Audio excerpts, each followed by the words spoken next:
अवघाची संसार सुखाचा करीन. मग काय संसार सुखाचा करणार ना? अगाशी बावरून काय बघतेस? बोल ना.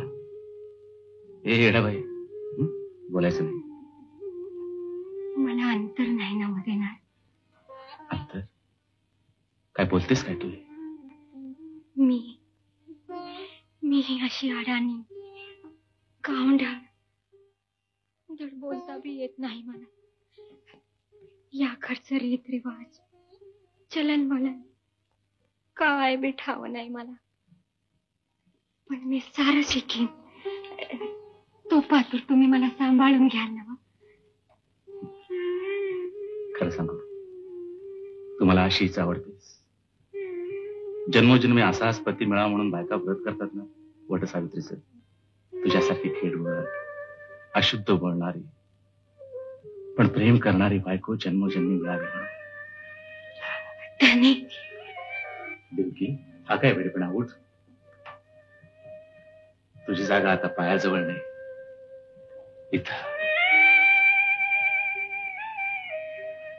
बिलकी, वाऱ्याच्या गुलाबी लहरीनं कमळाचं फुल उमलावं, तशी पहिली रात्र फुलून आली आपल्याला कुशीत घे.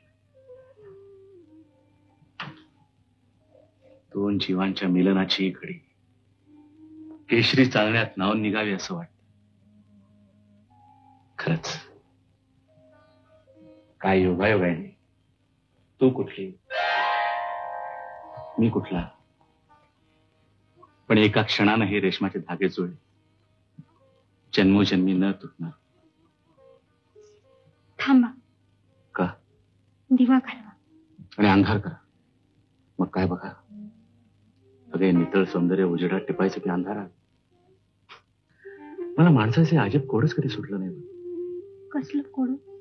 जेव्हा उजेड पाहिजे तेव्हा अंधार करायला सांगतात, आणि जेव्हा अंधार पाहिजे तेव्हा उजेड करायला सांगतात. नाही पण हा दिवा घालवला, पण तो कसा घालवणार?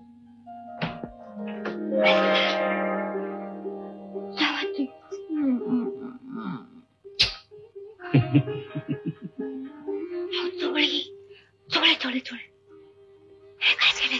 जावा ते. माझं लोकडं माझं लोकडं मला लाज वाटते. अंधारात लाज वाटते? मग दिवा लावतो. नको